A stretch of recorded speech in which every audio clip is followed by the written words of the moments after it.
தூத்துக்குடியில் உள்ள உலக புகழ்பெற்ற பனிமய மாதா பேராலயத்தின் 442வது ஆண்டு திருவிழா மாநகரின் முக்கிய வீதிகளில் சப்பர பவனி நடைபெற்றது. இதில் சாதி, மதம், இனம் பாகுபாடின்றி லட்சக்கணக்கான மக்கள் கலந்து கொண்டனர்.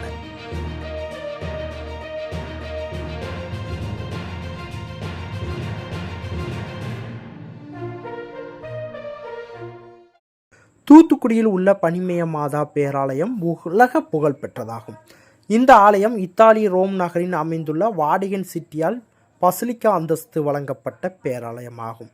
பனிமய மாதா பேராலய திருவிழா ஆண்டுதோறும் கோலாகலமாக கொண்டாடப்பட்டு வருகின்றது. அந்த வகையில் இந்த ஆண்டு 442வது ஆண்டு திருவிழா கடந்த மாதம் 26ஆம் தேதி கொடியேற்றத்துடன் தொடங்கியது. இதில் விழா நாட்களில் ஜெபமாலை, மறையுறை, அருளிக்க ஆசிர், நற்கருணை ஆசிர் மற்றும் சிறப்பு திருப்பலிகள் நடைபெற்று வந்தது. இந்த திருவிழாவின் முக்கிய நிகழ்வான பெருவிழா இன்று நடைபெற்றது. காலை ஆயர் ஸ்டீஃபன் அந்தோணி தலைமையில் திருவிழா திருப்பலி நடைபெற்றது. இதனைத் தொடர்ந்து இன்று இரவு 7 மணிக்கு நகர வீதிகளில் அன்னையின் திருவுருவ பவனி நடைபெற்றது. இதில் நாட்டின் பல்வேறு பகுதிகளில் இருந்தும் இலங்கை, மலேசியா போன்ற வெளிநாடுகளிலிருந்தும் ஜாதி, மதம், இன பாகுபாடின்றி லட்சக்கணக்கான மக்கள் கலந்து கொண்டனர். இந்த திருவிழாவினையொட்டி பேராலயம் முழுவதும் வண்ண விளக்குகளால் அலங்கரித்து காட்சியளித்தது. இந்த விழாவை முன்னிட்டு தூத்துக்குடி மாவட்ட காவல் கண்காணிப்பாளர் பாலாஜி சரவணன் தலைமையில் 1000 போலீசார் பாதுகாப்பு பணியில் தீவிரமாக ஈடுபட்டனர்.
நான் வரேன், அங்கே தான் வரேன்.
செய்திகளை உடனுக்குடன் தெரிந்து கொள்ள உங்கள் கரம் டிவியை சப்ஸ்கிரைப் செய்யுங்கள்.